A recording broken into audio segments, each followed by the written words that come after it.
السلام علیکم پیارے دوستوں، سب سے پہلے تو آپ سب کو عید الاضحیٰ کی خوشیاں مبارک ہو۔ اسی موقع پر میرا ایک شعر ہے: مبارک مبارک سبھی کو مبارک، عید الاضحیٰ کی خوشیاں مبارک، بھیڑ بکرا یا ہو بھینس بھیسا، کٹے جو رہے خدا میں وہی ہے مبارک، سبھی تو ابھی تک کہتے ہیں یا رب، جھکی تھی جو گردن وہی ہے مبارک، نبی نے ولد پر جو چاقو چلایا، ولد نے بھی حکم خدا کو نہ ٹالا، وہی تو حقیقت میں سب سے مبارک، مبارک مبارک سبھی کو مبارک، عید الاضحیٰ کی خوشیاں مبارک۔ موقع عید الاضحیٰ کا ہے، لیکن آج کی ٹاپک اس سے مختلف ہے۔ آپ سبھی جانتے ہیں کہ جو ظلم ہمارے بھائیوں پر فلسطین میں ڈھایا جا رہا ہے وہ کسی حیوانیت اور درندگی سے کم نہیں ہے، اور یہ ظلم جن سوروں اور بدبختوں کی طرف سے ڈھایا جا رہا ہے، قرآن نے ان کے بارے میں 1400 سال پہلے ہی بتا دیا تھا کہ مسلمانوں کے سب سے بڑے دشمن یہی یہودی ہیں۔ قرآن کی آیت ہے: لَتَجِدَنَّ أَشَدَّ النَّاسِ عَدَاوَةً لِلَّذِينَ آمَنُوا الْيَهُودَ وَالَّذِينَ أَشْرَكُوا۔ اب اس سچویشن میں ہمارے علماء اور مفکرین اسلام یہ مطالبہ کرتے ہیں کہ ان یہودیوں کی مصنوعات کا بائیکاٹ کیا جائے، اور بہت سارے لوگ کر بھی رہے ہیں۔ ایسے میں کچھ حضرات کہتے ہیں کہ ہمارے اس بائیکاٹ سے کیا فائدہ، ہم تو بائیکاٹ نہیں کریں گے، اور ہم کن کن چیزوں کا بائیکاٹ کریں، اور بائیکاٹ پر شرعی دلیلیں کیا ہیں۔ تو میری یہ ویڈیو ایسے ہی لوگوں کے لیے ہے۔ تو مثالاً آپ جس شہر میں رہ رہے ہو، اگر کوئی دکاندار آپ کے بھائی کی جان لے لے یا آپ کے باپ پر ہاتھ اٹھا دے تو آپ مرنے تک اس دکاندار سے کچھ خریدنا گوارا نہیں کرتے، حالانکہ آپ جانتے ہیں کہ آپ اکیلے کے نہ خریدنے کی وجہ سے اس کی دکان پر کوئی فرق نہیں پڑنے والا۔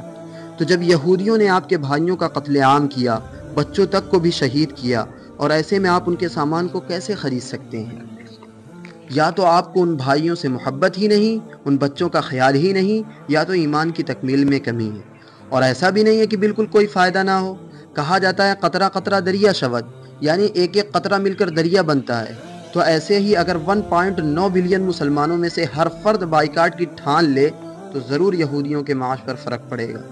اور اگر آپ کو اس بائیکاٹ پر دلائل چاہیے تو دلائل کے انبار ہیں۔ ابن ارسلان کی کتاب شرح سنن ابو داؤد میں یہ بات ہے کہ ہتھیار کو دشمن کی زمین کی طرف منتقل کرنا جائز نہیں ہے، اور جائز نہیں ہے کہ دشمن سے کوئی ایسی چیز بیچی جائے جس سے انہیں جنگ میں مدد ملے، جیسے جنگی جانور اور ہتھیار وغیرہ۔ تو اگر ہم اسرائیلی مصنوعات یا اسی طرح ان کے معاونین کی مصنوعات خریدیں گے تو اس پیسے سے لازماً ہمارے بھائیوں کا خون بہایا جائے گا۔ تو اگر آپ خون بہوانا چاہتے ہیں تو خریدتے رہیں، جب نبی علیہ السلام سے سامنا ہوگا تو جواب دہ آپ ہی ہوں گے۔ اسی طرح فتاوی محمودیہ میں یہ بات ہے کہ یہودی کمپنیوں کا مال خریدنا اور ان کو نفع پہنچانا جائز نہیں ہے۔ یہودی اسلام کے خلاف آج کل محارب ہیں۔ ان کے ارادے یہ ہیں کہ حجاز مقدس، بالخصوص مدینہ طیبہ زادہ اللہ شرفاً، اور اس کے گرد و نواح کو فتح کر لیں۔